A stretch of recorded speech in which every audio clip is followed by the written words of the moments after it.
لیکن اس کا مطلب یہ نہیں ہے کہ عبادتوں میں کمی ہو جائے۔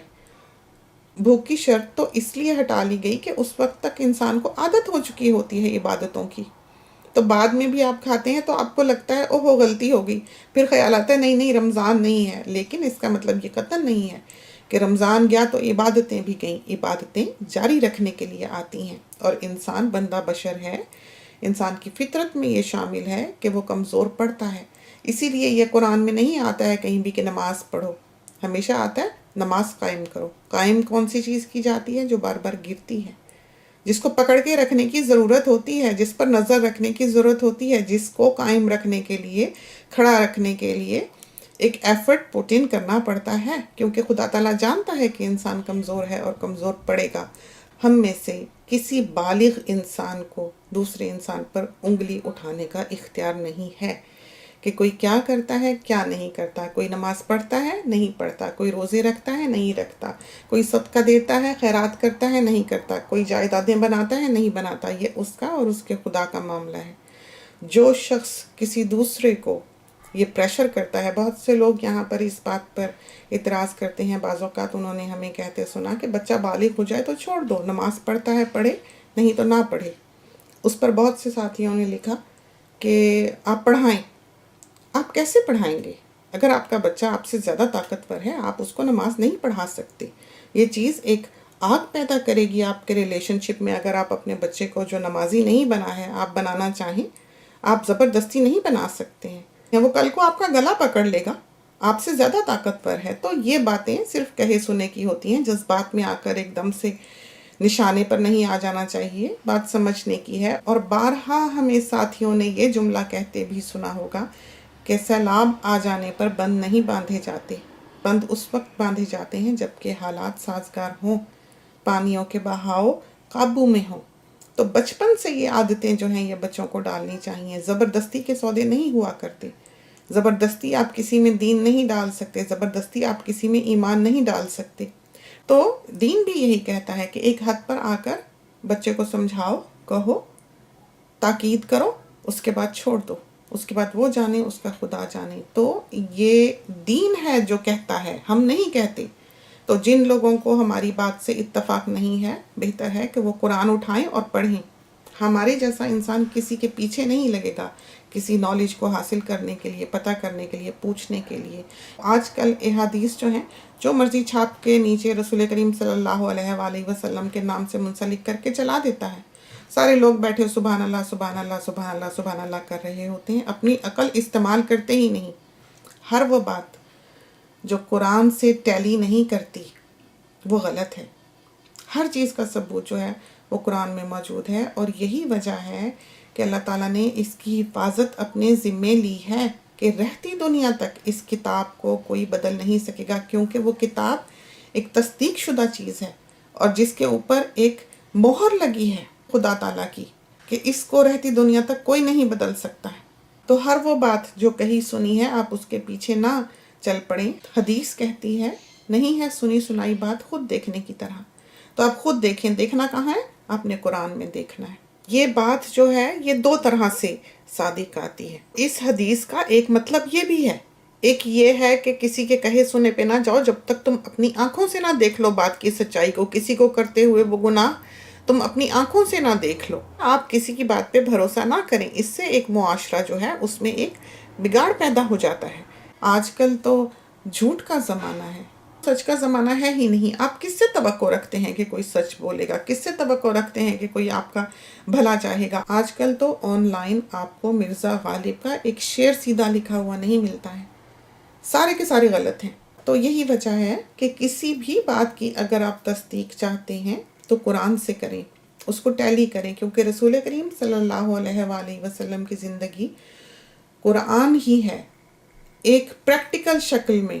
جس طرح ایک ناول ہوتا ہے اور ایک اس پر فلم بنائی جاتی ہے، وہ بالکل یوں ہی ہے کہ رسول کریم صلی اللہ علیہ وآلہ وسلم نے وہ کر کے دکھایا پریکٹیکلی، جو کہ قرآن بیان کرتا ہے کہ یوں ہے یوں ہے یوں ہے، اس کے باہر کچھ نہیں ہے۔ یہ موٹی موٹی باتیں ہیں، یہ بیسک باتیں ہیں، ان کو آپ سمجھ لیں تو آپ کی زندگی آسان ہو جائے گی۔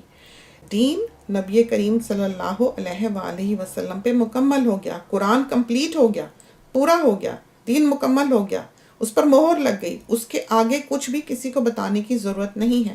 ہم نے بالکل اسی چیز کو فالو کرنا ہے جو ہمیں بتائی گئی، اور جو بھی بتائی گئی وہ قرآن شریف میں موجود ہے۔ آپ اٹھائیں اور پڑھیں، اور ہر اس حدیث پر، ہر اس کہے سنے پر آپ نے یقین کرنا ہے جو قرآن سے ٹیلی کرتا ہو۔ یہی وجہ ہے کہ ہماری تعلیمات ہم کو قرآن کی شکل میں دی گئی، چونکہ اللہ تعالیٰ جانتا تھا کہ وقت کے ساتھ ساتھ خود ہی لوگ باتیں بنا لیں گے، جیسے کہ آج کل سنائی اور دکھائی دیتی ہیں۔ تو ہم میں سے کتنے ہیں جنہوں نے ترجمے کے ساتھ قرآن کو پڑھا ہے؟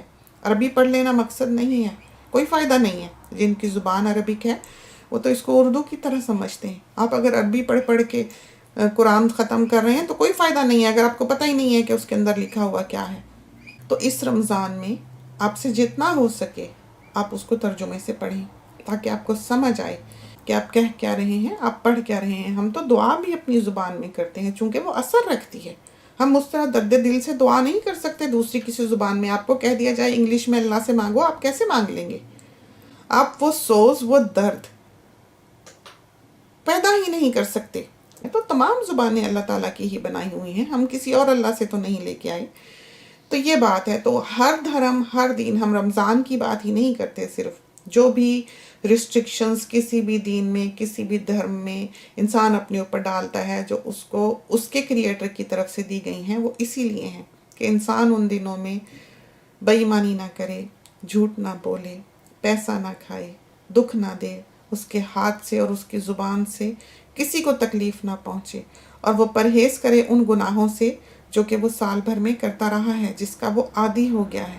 بچے، دین کہتا ہے کہ اپنے جانور جب چرنے کے لیے چھوڑو چراگاہوں میں تو اپنی باؤنڈریز کے سینٹر میں چھوڑو، ان کو کناروں پہ نہ چھوڑو کہ وہ چرتے چرتے غیر کی حدوں میں داخل ہو جائیں۔ تو یہ نہیں ہے کہ دین کوئی بہت سختی کا مذہب ہے، بلکہ اس کی انسٹرکشنز بعض بہت سختی سے اس لیے ہیں کہ خدا تعالیٰ جانتا ہے کہ انسان کمزور پڑتا ہے۔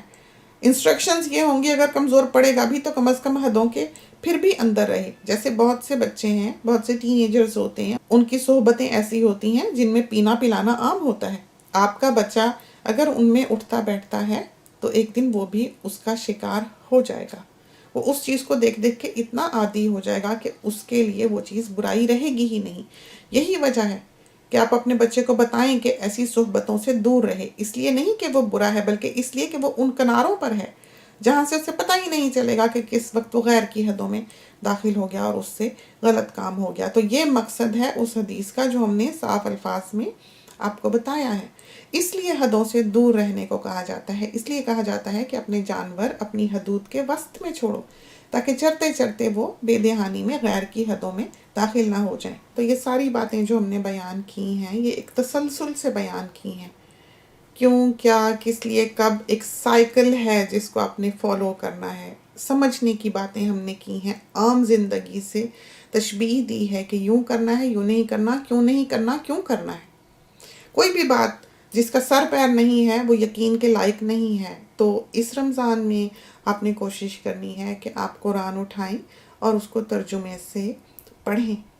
آپ کو دکھ ہو، آپ کو تکلیف ہو، اپنے خدا کے آگے رونا ہے، گریہ ازاری کرنی ہے، اپنا دل کھول کے اس کے آگے رکھنا ہے، اس سے محبت کا اظہار کرنا ہے، تو آپ اس سے اپنی زبان میں کریں۔ ہاں یہ ضرور ہے کہ قبولیت دعا کے لیے جو کی بتائی جاتی ہے کہ اگر آپ قبولیت دعا چاہتے ہیں تو آپ نے کیا کرنا ہے کہ آپ نے زیادہ سے زیادہ درود شریف جو ہے وہ پڑھنا ہے چلتے پھرتے۔ یہ نہیں ہے کہ آپ نے چائے نماز بچھایا ہے اور آپ نے اس کے اوپر بیٹھ کے ہی عبادت کرنی ہے۔ ایک لیڈی آف دا ہاؤس بیچاری افطاری بھی تیار کرے گی، سحری بھی تیار کرے گی، کام والوں کو کام پہ بھی بھیجے گی۔ باہر کے ممالک میں تو اس طرح چھٹیوں کا چکر نہیں ہوتا، اسی طرح فل ڈے کا کام ہوتا ہے، اسی طرح اسکول کالجز جو ہیں وہ لگے ہوتے ہیں، زندگی بالکل معمول پہ چل رہی ہوتی ہے، تو بہت مشکل ہوتا ہے۔ تو یہ چیزیں جو ہیں یہ پریکٹیکل نہیں ہوتی۔ ہاں رمضان آتا ہے، روحانی طور پر ہمیں اس میں ترقی کرنی چاہیے، تو ہمیں زندگی بھر کچھ دعائیں کرنے کی عادت رہی ہے۔ ہم وہ بتا دیتے ہیں، بہت سے عربک لوگ جو ہوں گے جن کا ایکسنٹ اچھا ہوگا وہ اچھی طرح سے ان کو پڑھ سکیں گے، لیکن اصل تو نیت کا اجر ہے۔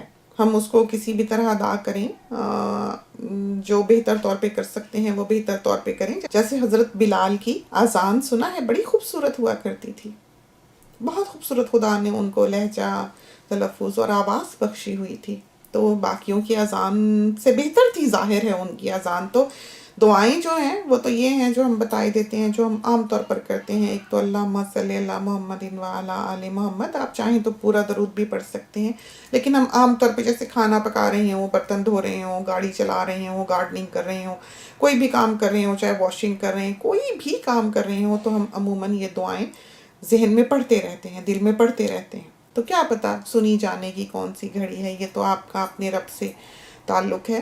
یا دوسری ہم پڑھتے ہیں سبحان اللہ و بحمدہ سبحان اللہ العظیم. تو یہ دعا جو ہے ہمارے خیال میں سب سے زیادہ جو احادیث سے ریفرنس ملتا ہے وہ اس دعا کے بارے میں ہے کہ زبان پر مختصر، بولنے میں چھوٹی، اور بلیسنگز میں بھاری ہے، وزن میں بھاری ہے، ثواب اس کا زیادہ ہے، یوں سمجھیں. یہ اللہ تعالیٰ کو بہت پسند ہے. تو سبحان اللہ و بحمدہ سبحان اللہ العظیم یہ ہم پڑھتے ہیں. اور رب کل شعین خادمک رب فاحفظنا وانصرنا ورحمنا یہ بھی ہم بہت پڑھتے ہیں. اور لا حول ولا قوۃ الا باللہ العلی العظیم یہ بھی پڑھتے ہیں، لا حول بھی پڑھتے ہیں. اور ایک وہ دعا جو اللہم انی اعوذ بک من الہم والحزن، وہ دعا ہمیں بہت پسند ہے، بہت اچھی لگتی ہے ہمیں وہ، اور ہم پڑھتے ہیں. تو یہ 2-3 چھوٹی چھوٹی دعائیں ہیں جو کرنے کی ساری عمر ہمیں عادت رہی ہوئی ہے، اور ہم بعض اوقات اپنے ذہن کو گھسیٹ کے بھی لاتے ہیں کہ ہم یہ سوچ رہے تھے تو وقت ضائع کر رہے ہیں تو کیوں نہ یہ کریں. تو یہ جو دن آنے والے ہیں، برکتوں کے دن آنے والے ہیں، اللہ کے فضلوں کے دن آنے والے ہیں، رمضان المبارک کے دن آنے والے ہیں، جس سے جو ہو سکے وہ کرے، اور کوشش کرے کہ وہ پروگریس کرے، وہ اپنی زندگی کو اس میں بہتر بنائے، وہ اچھی عادتوں کو ڈالے اور بری عادتوں کو چھوڑنے کی کوشش کرے. جو ہمارے زیادہ پینک کے ڈیز ہوتے ہیں وہ آخری 10 دن ہوتے ہیں. شروع کے جو دن ہوتے ہیں ہم یہ سوچ رہے ہوتے ہیں کہ اچھا چلو سستی ہو گئی، آج کے دن زیادہ عبادت نہیں کی گئی، چلو کل کل سے شروع کریں گے. برسوں ترسوں دن پہ دن گزرتے جاتے ہیں، جب آخری 10 دن آتے ہیں تو پھر ہمیں ہونے لگ جاتا ہے کہ بس کوئی ڈھنگ سے عبادت نہیں کی گئی، اب کمر باندھو، آخر کے 10 دن ہیں، عبادت میں زیادہ سے زیادہ گزارے جائیں. اور جب رمضان ختم ہو رہا ہوتا ہے تو ہم سوچتے ہیں اوہو کوئی ڈھنگ سے عبادت نہیں کی گئی اور یہ دن یوں ہی چلے گئے. ہر سال ہماری یہ حالت ہوتی ہے کہ ہمیں شرمندگی ہو رہی ہوتی ہے اللہ تعالیٰ سے کہ اللہ میاں کچھ نہیں کیا، کچھ نہیں کمایا. تو یہ ہماری حالت ہے اور یہ ہماری زندگی ہے. لیکن بہرحال اللہ بہتر جانتا ہے، اللہ تعالیٰ نیتوں کا اجر دینے والا ہے. اور بلا شبہ ہمارے جو گناہ ہیں یا غلطیاں ہیں یا کوتاہیاں ہیں وہ خدا کے فضلوں سے بڑھ نہیں سکتے، کبھی نہیں بڑھ سکتے. تو اس سے امید رکھنی چاہیے. بہت سے ساتھی جو ہیں رمضان آنے لگتا ہے تو ہمیں کہہ رہے ہوتے ہیں ریسیپی دیں، نئی ریسیپی دیں، نئی نئی ریسیپیز چڑھائیں. تو ہم بہت زیادہ رمضان کے دنوں میں پکاتے کھاتے نہیں ہیں، بلکہ اور زیادہ کوشش کرتے ہیں کہ سادگی رہے، اور دودھی بنا لیتے ہیں سردائی. اس کی ریسیپی جو ہے یہاں پر موجود ہے. ہم یہاں پر اوپر جو آپ کو رائٹ ہینڈ سائڈ پہ ایک ڈاٹ چلتا ہوا دکھائی دے رہا ہے، اس ڈاٹ پہ جب آپ اپنا ماؤس لے کے جائیں گے یا اس کو ٹچ کریں گے تو آپ کو وہ ساری لسٹ جو رمضان میں آپ کے کام آنے والی ہے ان ریسیپیز کی دکھائی دے جائے گی. تو ان کو دیکھ لیں. ان ساری چیزوں کے لنک ڈالے دیتے ہیں. مینلی ہماری کوشش یہ ہوتی ہے کہ چند کھجوریں ہوں جو کیلیفورنین ڈیٹس ہوتی ہیں بڑی والی، وہ ہم لا کے رکھتے ہیں. ساتھ ہم نے وہ سردائی بنائی ہوتی ہے، دودھی بنائی ہوتی ہے. تو روزہ افطار کر کے مغرب کے وقت مغرب کی نماز ادا کر لی جاتی ہے، اور اس کے بعد ہم جلدی سے روٹی پکا دیتے ہیں. سالن ہم نے بنایا ہوا ہوتا ہے. تو اس کے بعد عشاء کی نماز کے ساتھ تراویحاں پڑھ لیتے ہیں اور سو جاتے ہیں. تو زیادہ پریفرڈ تو یہ ہے کہ تہجد کے وقت اٹھا جائے، لیکن بچے وغیرہ بعض اوقات نہیں اٹھ سکتے. جیسے رسول کریم صلی اللہ علیہ وآلہ وسلم کے زمانے میں تراویحاں نہیں ہوا کرتی تھیں، تراویحوں کا اس وقت رواج نہیں تھا. اس وقت لوگ تہجد کے لیے ہی اٹھا کرتے تھے. تراویحوں کے جو سلسلے ہیں یہ تو خلفاء کے زمانے میں جا کر جاری ہوئے ہیں. پہلے رسول کریم صلی اللہ علیہ وآلہ وسلم کے زمانے میں یہ تراویحوں کا سلسلہ نہیں تھا جو آج کل بہت پریکٹس کیا جاتا ہے. ان کے زمانے میں تہجد کے وقت اٹھنے کا سلسلہ تھا کہ فجر کی اذان سے کافی پہلے 3 بجے 3:30 بجے سمجھو رات کو اٹھ کے لوگ عبادتیں کیا کرتے تھے. اور وہ واقعی کہتے ہیں کہ قبولیت دعا کا وقت جو ہے وہ ہے. اب ہمارے میاں صاحب بھی عموماً گھر میں جو ہمیں بات کہتے ہیں، کبھی ہم بچے پہ، جیسے بڑا بیٹا جو ہے کبھی ہمیں لگتا تھا کہ زیادہ کھیل کھول رہا ہے، پڑھ نہیں رہا، کبھی ہم اونچی آواز میں اگر اس کو کچھ کہہ بھی دیتے تھے تو ہمارے میاں صاحب ہم کو ایک طرف لے جا کے کہتے تھے کہ تم نے 40 راتیں اٹھ کے دعا کی بچے کے لیے جو تم بچے کو اس وقت ڈانٹ رہی ہو. تو وہ ہمیں یہ بھی اجازت نہیں دیتے تھے کہ ہم بچے کے ساتھ اونچی آواز سے بات کریں. وہ کہتے تھے اٹھو عبادتیں کرو. تو وہ وقت واقعی اٹھنا بڑا مشکل ہے، اور ہمارے خیال میں تہجد سے بہتر وقت جو ہے وہ عبادتوں کا کوئی نہیں ہے. اور کہا جاتا ہے کہ قبولیت دعا کا انحصار جو ہے وہ دعا مانگنے والے کے یقین پر ہے. اگر اسے یقین ہے کہ وہ سنی جائے گی تو وہ سنی جائے گی. ہم بڑے ہی انفارچونیٹ ہیں، ہم بڑے ہی بدقسمت ہیں اور بڑے ہی دنیا دار ہیں کہ وہ یقین اپنے دل میں پیدا نہیں کر سکتے. جو کر سکتا ہے وہ پا لیتا ہے. تو ہم عموماً ریلیجس میٹرز پہ بات نہیں کرتے، نہ ہی پسند کرتے ہیں کہ کوئی کرے، لیکن پھر بھی ہم نے سوچا کہ چھوٹی چھوٹی باتیں ہیں ہم یہاں اپنے ساتھیوں کے ساتھ کر لیں. یہ بہت پرسنل میٹر ہے. دین، اس کا دھرم، اس کا فیتھ، اس کا اور اس کے خدا کا معاملہ ہے، لیکن چند اچھی باتیں ہیں ہم نے سوچا کہ رمضان کی آمد ہے، ہم اپنے ساتھیوں کے ساتھ شیئر کر لیں. تو اللہ تعالیٰ اس آنے والے رمضان کو ہم سب کے لیے بابرکت کرے، اور خدا کرے کہ جو بھی اچھی عادتیں ہم اس میں اپنائیں، جو بھی اخلاقیات میں ہمارے امپروومنٹ ہو، اور جو عبادتوں کے معیار ہمارے اس رمضان میں بڑھیں، وہ اگلے رمضان تک جاری و ساری رہنے والے ہوں. ہمیں بھی، ہماری فیملی کو بھی اپنی دعاؤں میں یاد رکھیں. اس کے ساتھ ہی ہمیں اجازت دیجیے. اللہ حافظ.